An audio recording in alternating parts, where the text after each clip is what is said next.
it goes through your mind for a second. Am I going to make it?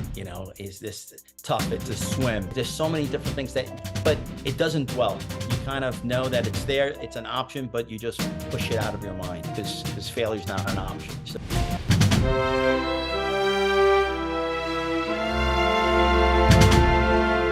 Welcome to Mindset Lessons from the Field. I'm Gina Kazaza, the author of the upcoming memoir, Training with a SEAL. And today on our show, we have an awesome guest. He was on SEAL Team 2, 3, 4, 18, and Special Operations Command Central and South. He is also a retired special agent with Homeland Security Investigations, where he served in a number of positions, including being a member of Joint Terrorism Task Force. He is also a successful entrepreneur. He's started, managed, and sold numerous enterprises, co-founded ASR, an alert system. He has the core values that we also value on this podcast: honesty, integrity, and generosity. Ladies and gentlemen, I introduce you to Hector Delgado. Hector, thank you so much for being here. Thank you. It's a pleasure. So, why you are on my show? You were in so many SEAL teams, 2, 3, 4, 18. My goodness. Tell us, what made you want to become a SEAL? Well, it started in boot camp, where I actually joined the Navy not to be a SEAL. I joined the Navy because I just wasn't going anywhere back home. So I enlisted. And during boot camp, they have these Navy SEALs that come in and show a video, and they describe the SEAL teams. This is back in 1987.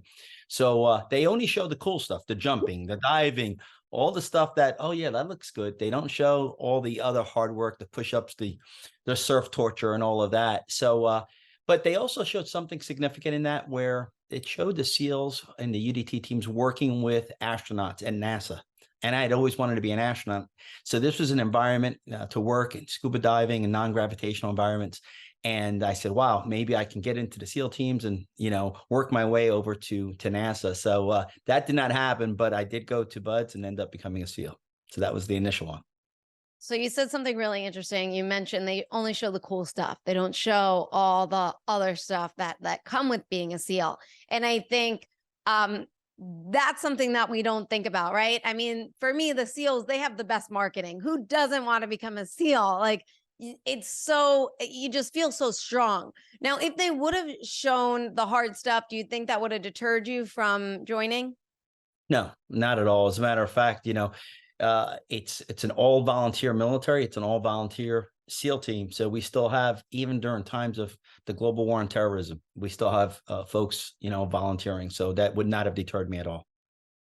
Did you train for, you said you just decided on a whim to join the Navy, right? And you're in boot camp, decided to go the SEAL route. Did you have anything hard prior to any of this, like, or training that led you into prepping for? I think I did go to military camp for 8 years. That kind of laid the foundation for some type of military bearing, which, believe it or not, SEALs don't have that much of military bearing. It's more mission oriented and getting that goal done. But I think I did swim at a very young age. And I was always in great shape, running and all. So going into boot camp, I took that seriously, even before thinking of being a SEAL. So I was in very good shape. And of course, the SEALs, once you go into the program, they actually they break you down and they rebuild you with their own, program, calisthenics and so forth. You mentioned that they break you down. How do they break you down? Well, you've got so many different individuals that come with different backgrounds. Some are swimmers, some are wrestlers, some are football players, and their builds are differently. But the training that we received was all core. It was pull-ups, push-ups, sit-ups. So it's not lifting weights and heavy weights at that time. It's just basically, if you had some kind of foundation, that's great. But now we're going to rebuild you, and you're constantly moving, swimming, running, a lot of core work. Was it the hardest thing that you've ever done so far in your life at that point? It was physically and mentally, both. Did you know that, or at going into it, like, did you mentally know that it was going to be physically hard and mentally hard, or was it a challenge?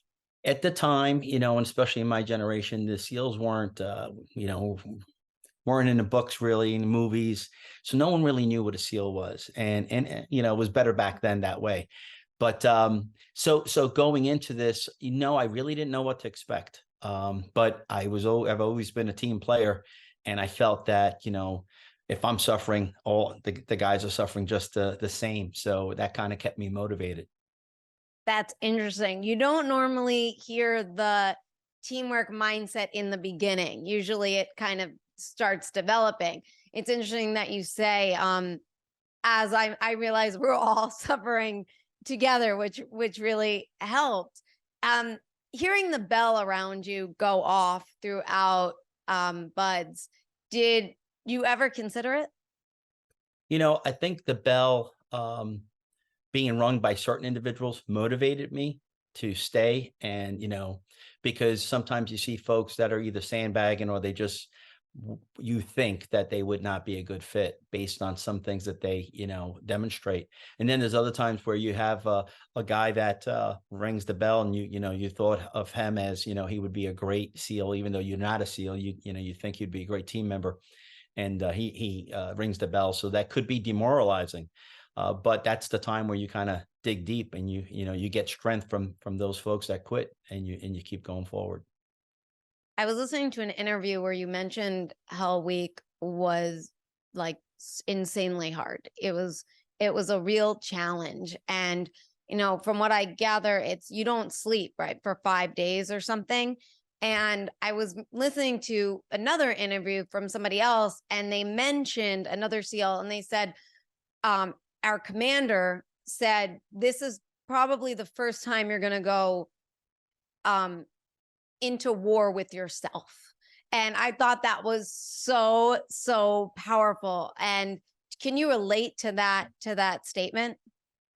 Yeah, I think, well, I can tell you that the mental challenge and is much more important than the physical feeling that you get from being exhausted with no sleep. Because what happens is, your body goes into a state of just comatose in a way. You're going through emotions, you're moving, and you know, there's a lot of things that happen in Hell Week. You lose your toenails, your hairs, you know, you're bleeding, you're completely chafed. Some guys, you know, were bleeding. But what happens is your mind has to, you know, you still have to function, and you still have to listen to what they're telling you and try and pay attention to the detail of what they're asking for, while maintaining that team work environment, that attitude.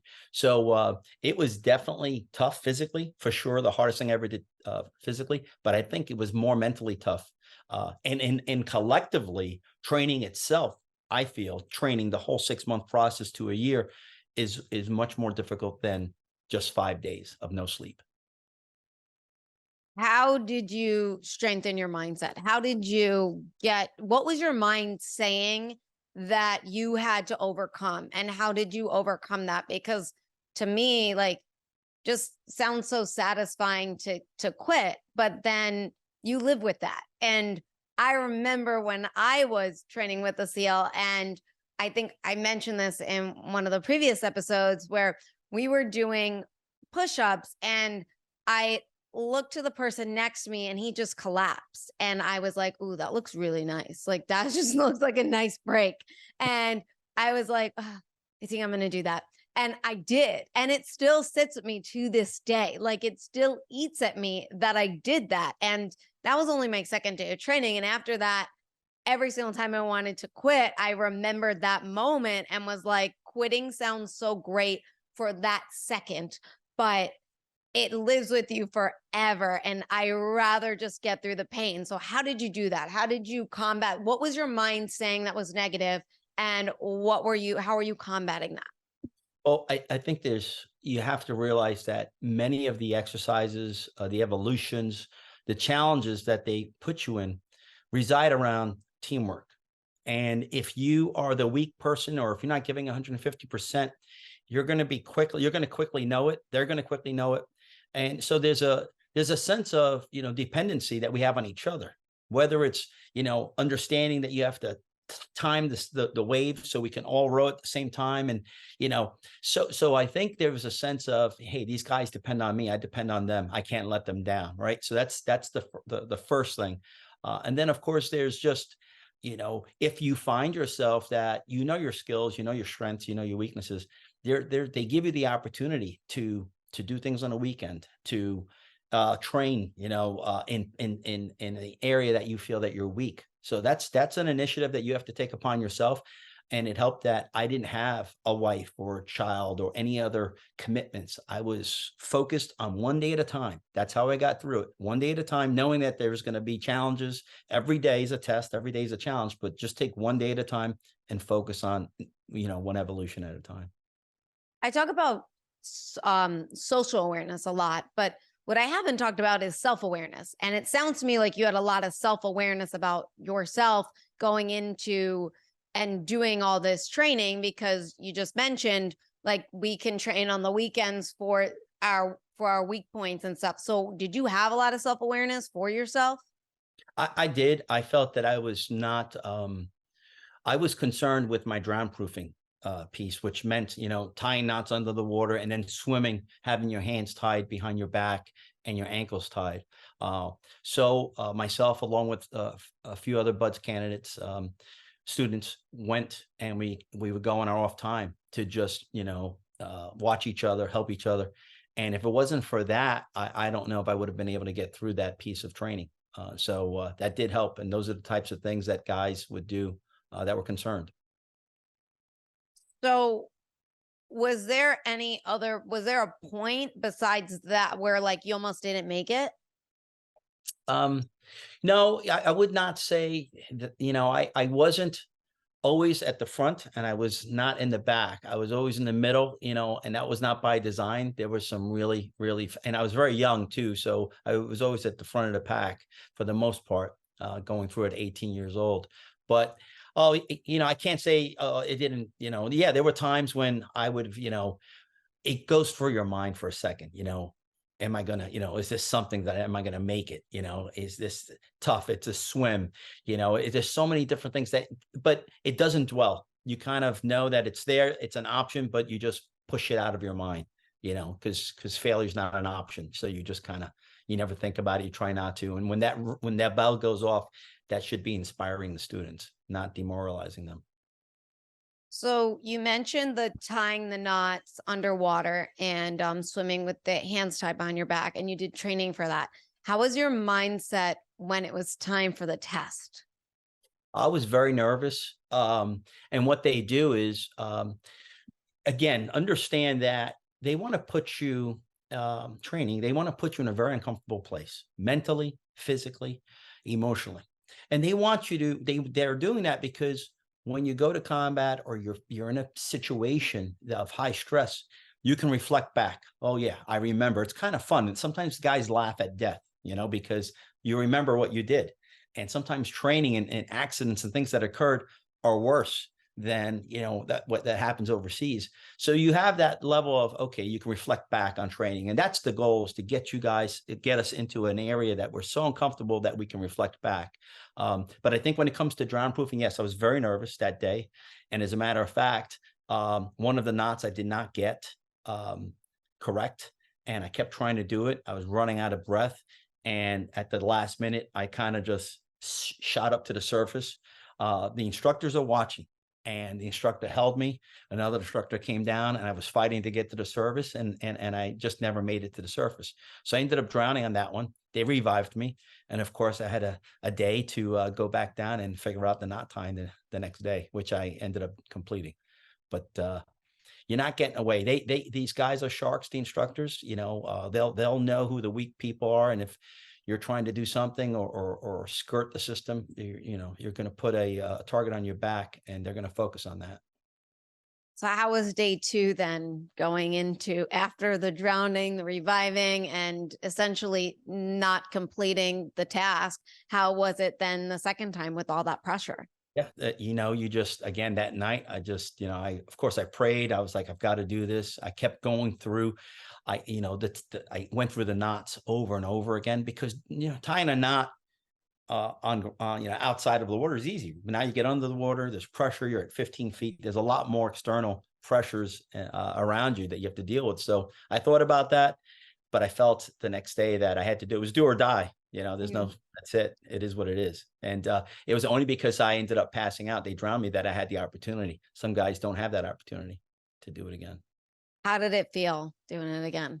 Well, I remember the instructor said, "Hey, okay, this chapter's closed. On to the next one." So he was telling me, "Don't, this is it. The next chapter starts right now. All right, you've done this, it's over. Now on to the next challenge." And so he didn't want me to get cocky or anything. He was like, "Okay, you did it. Let's move forward." So I kind of took it that way, like, okay, let's just forget about this and let's move forward. And how was you mentioned the swim, the hand tides behind your back. How did you have any other struggles along the No, way?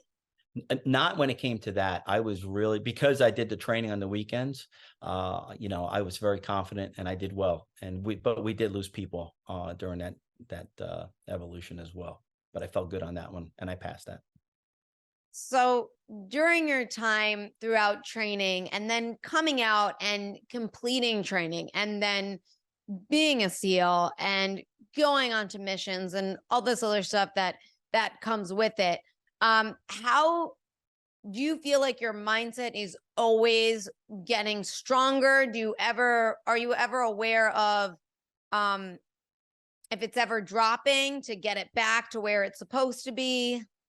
Well, I was in a unique situation because I had two careers. I started out, as an active duty SEAL enlisting. And then after serving for 10 years, I went into the reserves. But when I went into the reserves, I ended up going into law enforcement. So now I'm dealing with a different kind of evil. So when you look at my professions and my duties and responsibilities, they were always me being in that yellow state of mind, not so much the red. I'll go into the red when I'm either arresting or doing something with the special response team or getting recalled like I did at SEAL Team 3 and going into combat or war. But that was the sense of where I lived. Only when I got home am I in green, but always in yellow, always looking. And that's part of the nature of both jobs that I had. So it's not where I went into the reserves and was selling computer software. It was just, I was always tactically minded and always had that edge. That's just the way, I was trained and I'm wired. Today's podcast episode is brought to you by my absolute favorite company. If you know me or seen videos or photos of me, then you know I always have one on my wrist.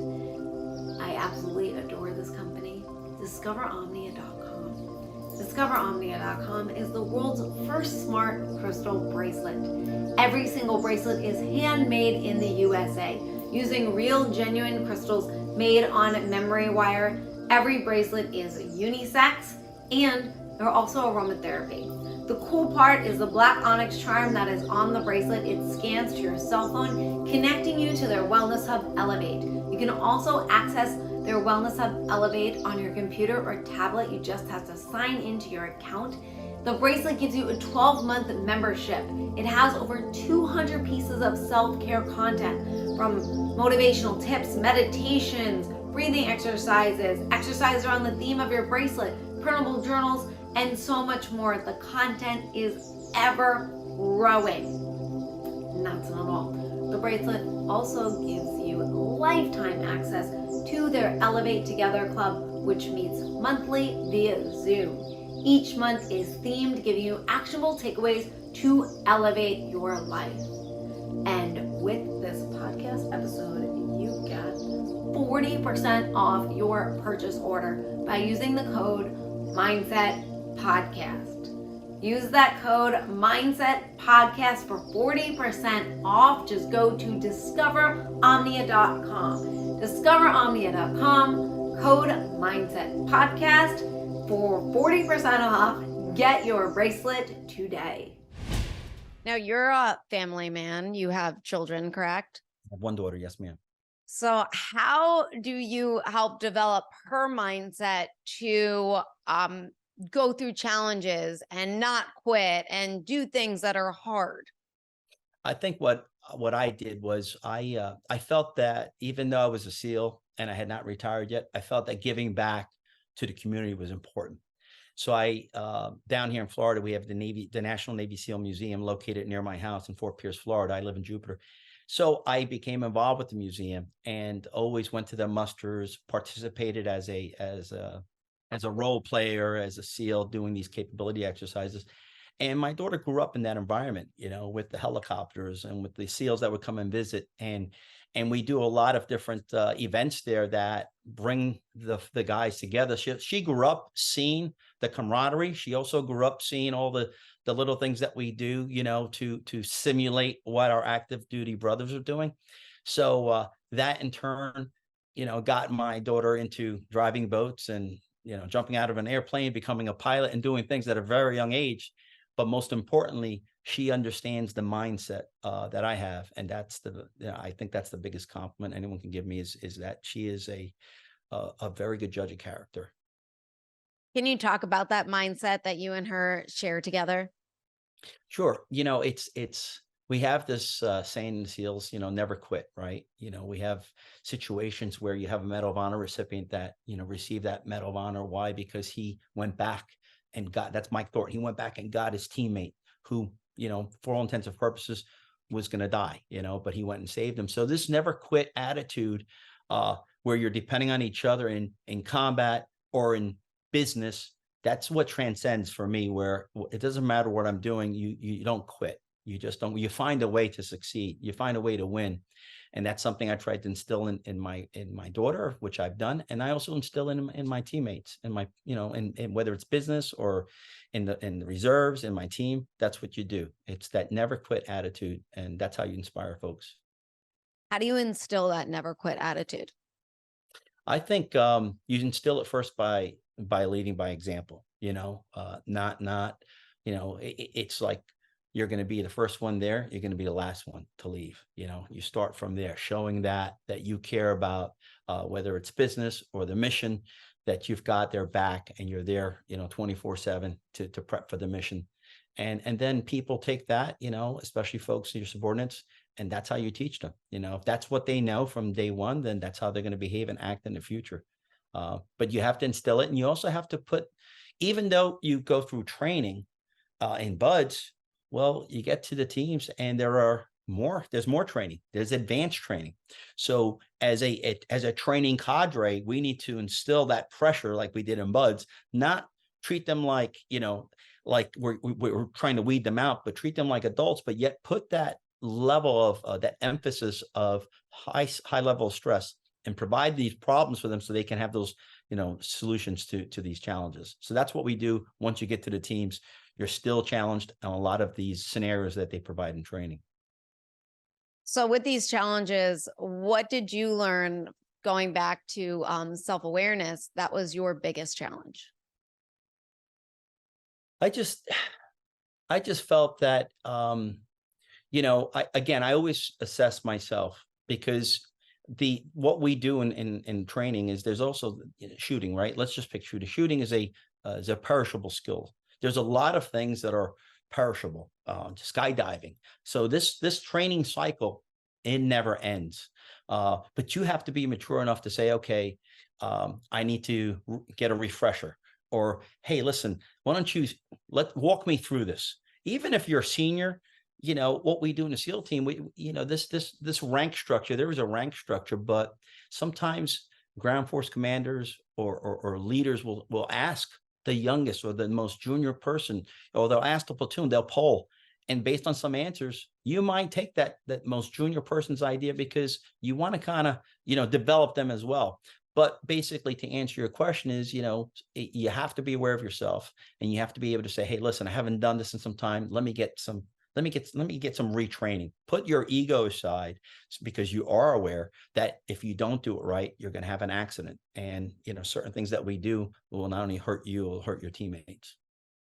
Coach Mack used to always say, if you don't think you need the basics, that's when you need to go to the basics, which I Right. thought was really interesting, because, we always feel like we're better than that. No one wants to go back to the beginning, but really, like you said, it's a refresher.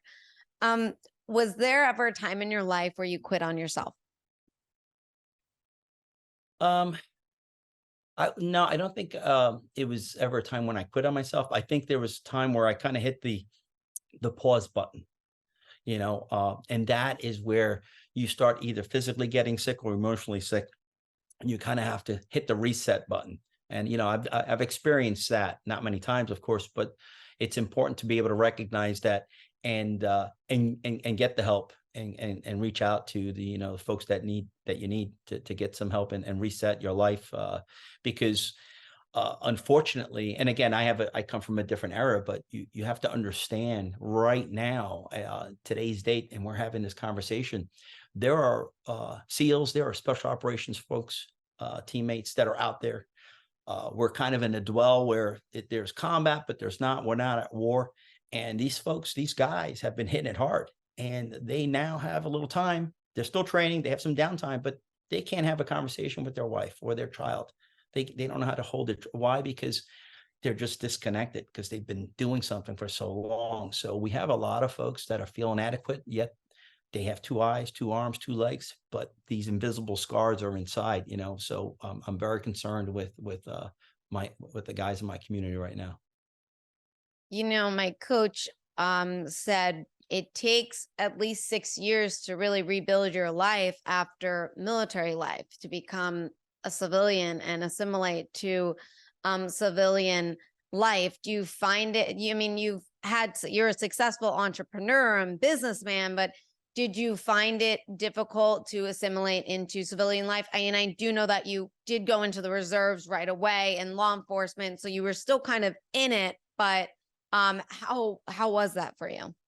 Yeah, I think and I'll speak for every SEAL, I think it's always difficult when you leave your team, leave your teammates, and go into the civilian world, because it's just different.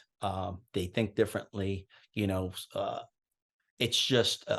a completely different animal. And sometimes it's demoralizing because you don't have this fluid engine that goes, after being with your team or your platoon for 2 years, how they're thinking, everything's smooth, so, and civilians, and I'm not saying people are lazy, it's just a different mindset, so I had a hard time. I wouldn't say I had a hard time. I had to make some adjustments because of the quality of people that I had now starting to work with.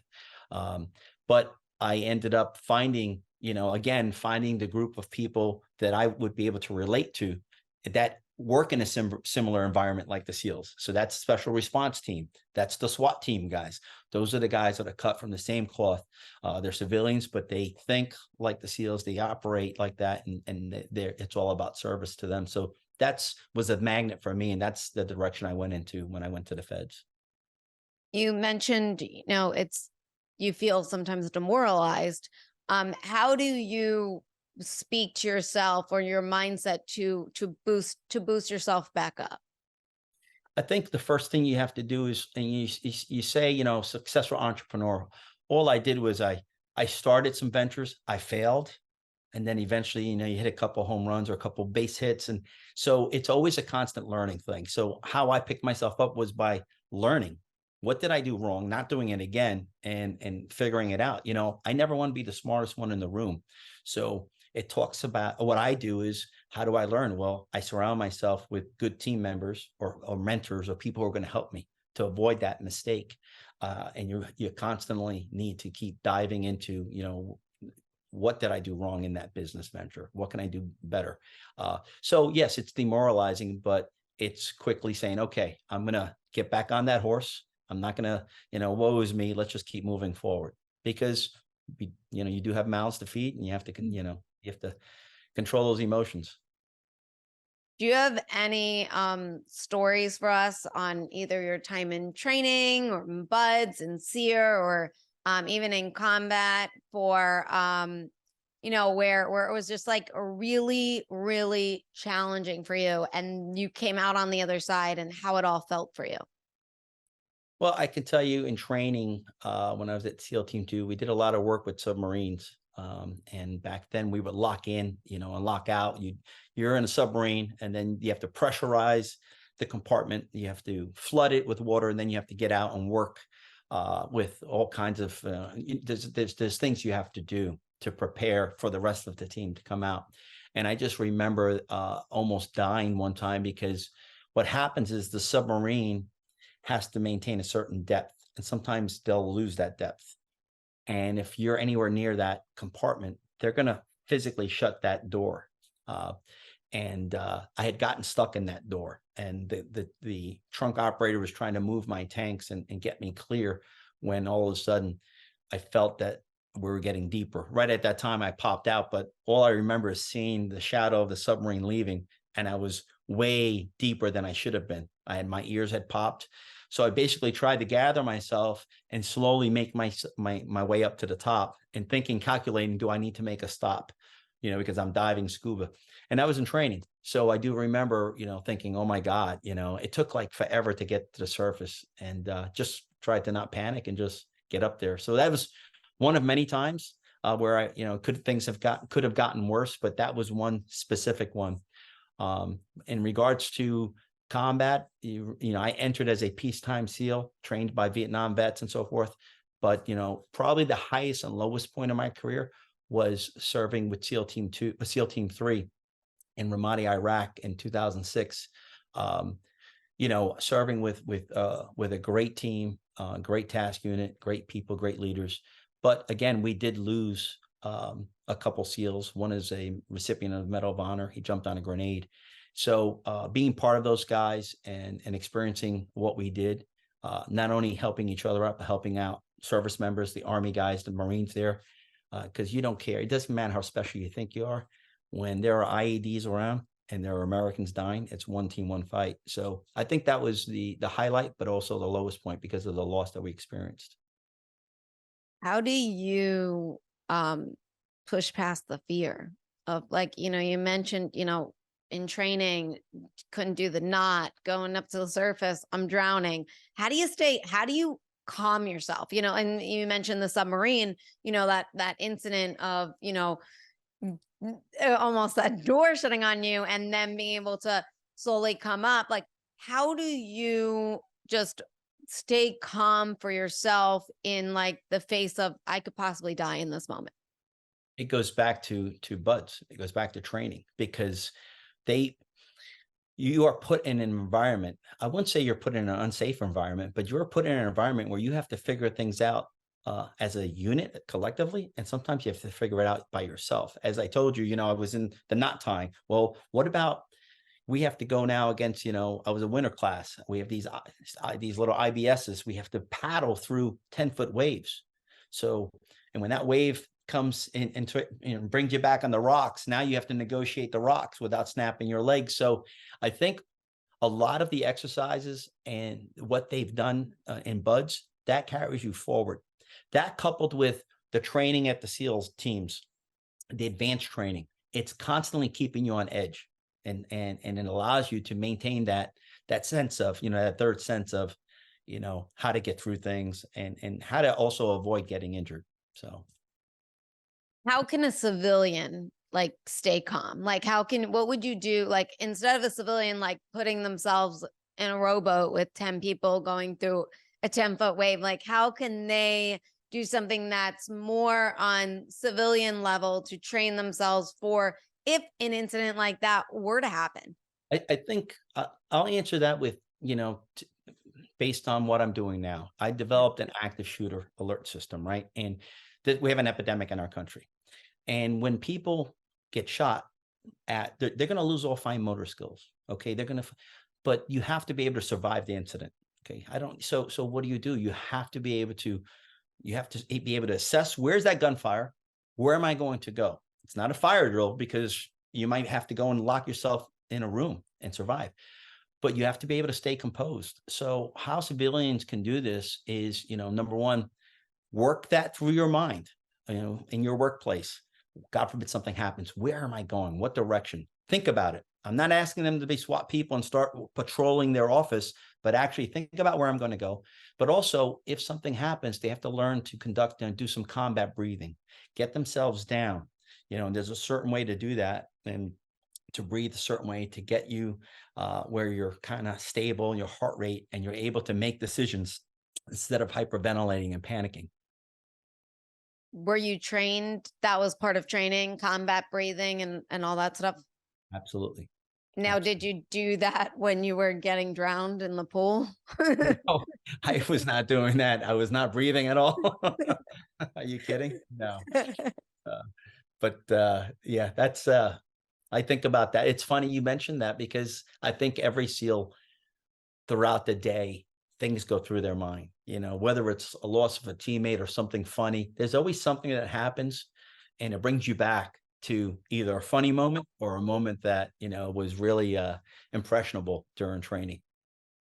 Yeah, I mean, I'm just from my training that I did for the short time. I mean, I'm always equating it and bringing it into my actual life, and also I look back and I just laugh a lot of times. Half the time I'm like, what was I thinking? Like even doing this? And then the other time I'm just like, you know, sometimes I feel like I'm a little hard on myself because I wish I would have been better, but sometimes I have to meet myself where I'm at on that level. How did you push yourself to I guess elevate yourself, like to just constantly be stronger and better when your body was breaking down, like when you're physically going through all the motions in training, your body's kind of going through the shock of it all. How did you push yourself to keep moving forward? You know, I think some of it actually is not only yourself, like there's certain in buds in training, there's the water, it does not discriminate. It's been 50 plus degrees for the past, 100 years over there. So it doesn't matter whether you're a big guy, small guy, the water is going to get to you, the cold, right? So I think there's times where you are doing evolutions that you're relying on each other's body heat because they've got you standing next to each other. So you have to take those times of, I'll call them rest, right? Restful Mhm. times, minutes, seconds, and actually take that and use that to give you that strength, to hit that reset button. You're talking to me about something that happened in 1987, 1988 when I went through training. But I think there's so many different things that I did. They did allow us something. What they also do, which was horrible, is they do allow you to take like a nap, right? But the nap, they're going to wake you up in like 10 minutes or 5 minutes with more chaos. It's worse to try and go to sleep. But I just, I'm trying to think about how I did it. And it was just, again, it was just fear of failure, I think to tell you the truth, I think it's fear. I was more afraid of failing than actually, that was me. I just did not want, I wanted to show that I can do something myself. My parents didn't know I was in buds or in training until the very end. And I was probably afraid of failure. And sometimes I think that's what keeps me going in every effort that I do, you know. Now, you mentioned earlier in the show that, with your businesses, you've had businesses that have failed. So how did you lift yourself up from that to then go on another venture? I think it has you have to find the right team.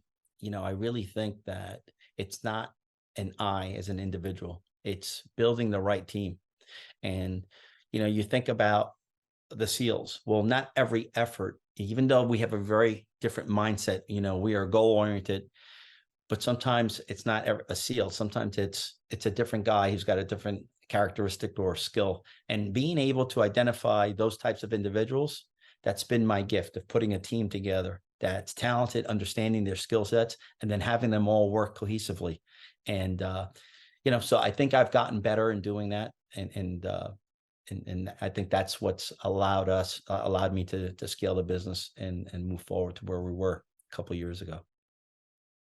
And how did you, well, as a businesswoman myself, I'm always, for me, I feel like I didn't go to business school. You didn't go to business school, right? And it's really just like trial and error. I'm just like throwing a bunch of spaghetti on the wall and seeing what sticks. And then what is sticking might not be sticking in a couple of months. I got to rethrow it on the Yeah. wall. And what did you learn in your military time as a SEAL that has translated to the business world and having success? Yeah, I think it's again, not showing your staff, showing your employees, showing your teammates, and showing your partners that you're willing to put in the time with them.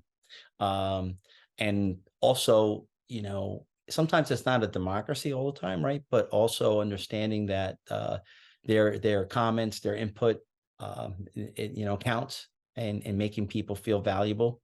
And I think I've grown in business. I did not go to business school, but I've grown and I know my limitations. And you also have to say, hey, listen, this is something that instead of doing everything, we need to bring in the right professionals, and so I think from a SEAL leadership, definitely bringing that in, showing them as an example, what I'm putting in the time and effort. That's the first thing.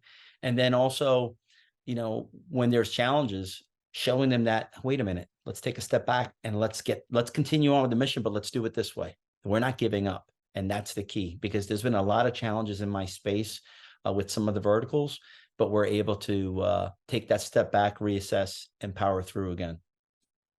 And when you transition to civilian life, and back home, being with your family more, and what lessons did you learn from training that you actually use just in everyday, not just business, but in your personal life as well?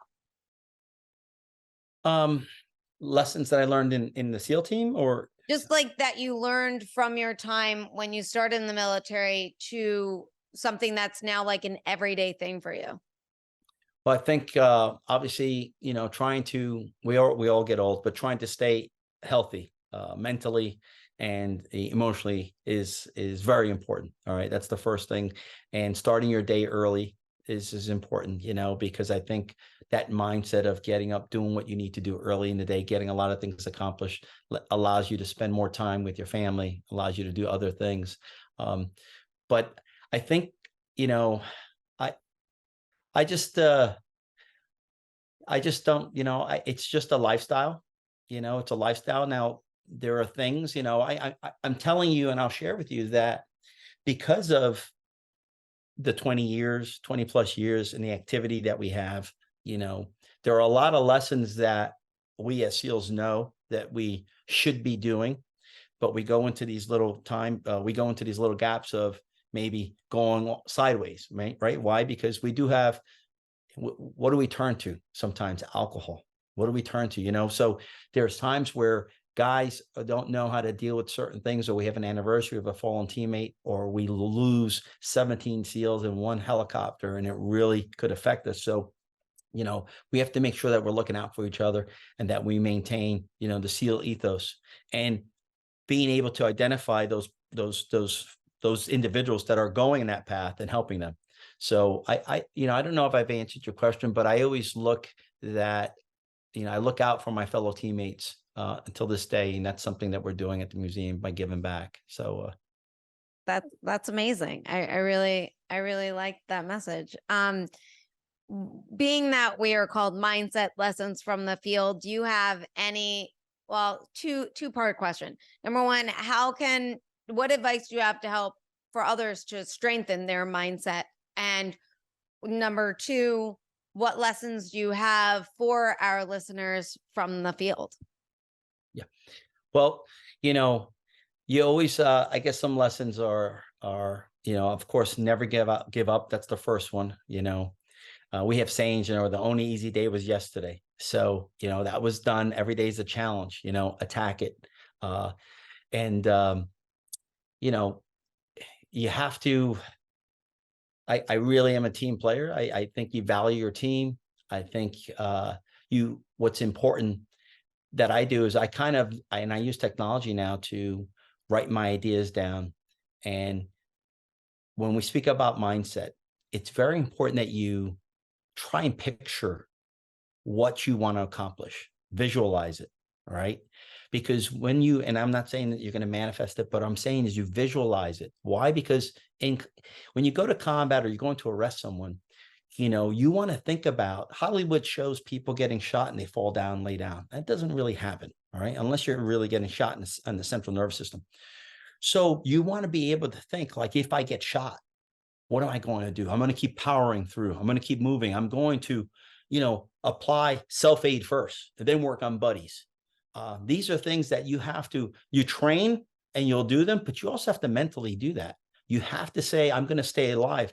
And I tell you that because years ago, when they used to train, when we trained, and even in law enforcement, we had these paint guns or these wax bullets, and you would get shot. And if the instructor saw you get shot, he would say, "You're down, lay down." Well, you're training people to just lay down because they got shot. And that's not what you want. You really want them to fight through that shot. That's why we wear body armor here. That's why we have patches. Aim for the patch, buddy. That's where your plate is. So I think having the mindset to survive is very important. And that's the key, is where people can play in their mind, what if. We have this thing in the SEAL team called the what if. What if we get hit here or we get contacted here? How are we going to move? Well, I would play that.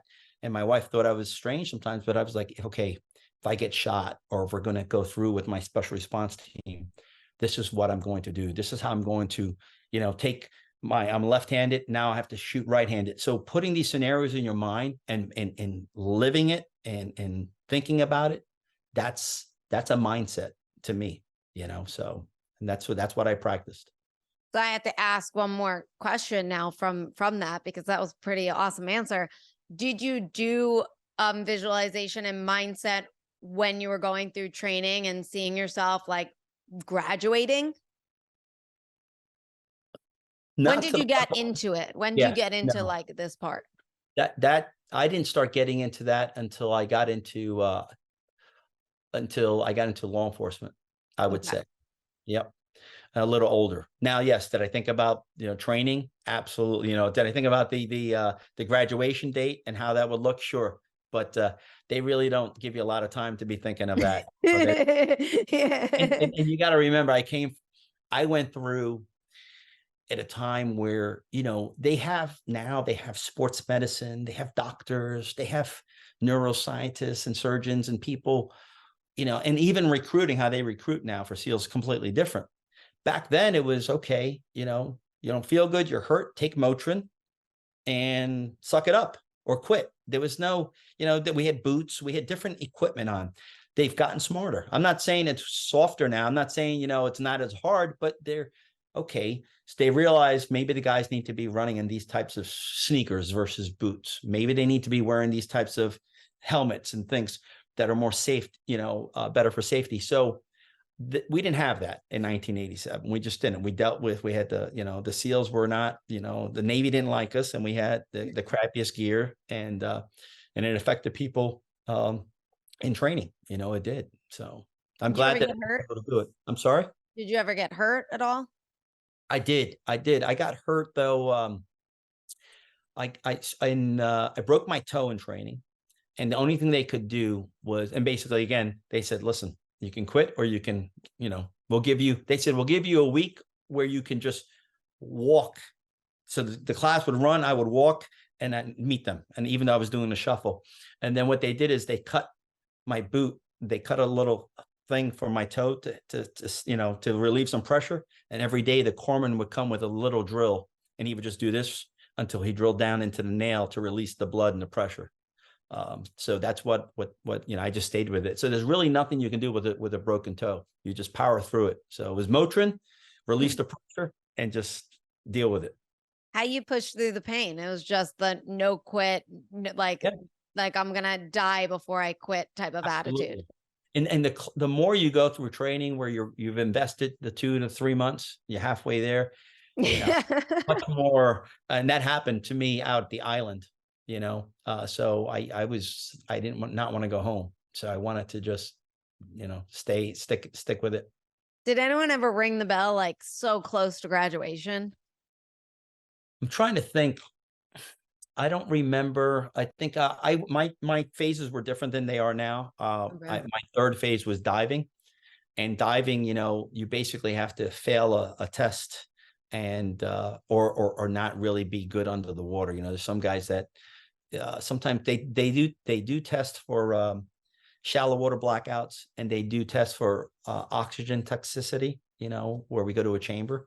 But I don't remember losing too many people in my last phase, and if it was for academics. What's some shallow water blackout? Shallow water blackout is where you go under the water. It could be 2 to 3 feet under. You're holding your breath and you're swimming and you black out. You basically don't have the tolerance to continue to swim, because one of the things you need to do in training is, which is part of that drown proofing process, is jumping into the water and then swimming. I believe it's 50 yards, 100 yards, back and forth, or 25 meters, 50 meters. And you have to go to one side, touch the wall, and come back. And we had a few without guys, coming up, right? When you have to stay under. Okay. That's another thing where guys, if you think you're going to have problems, you better go practice. Yeah. Were you ready for that one? Ready for that one, for sure.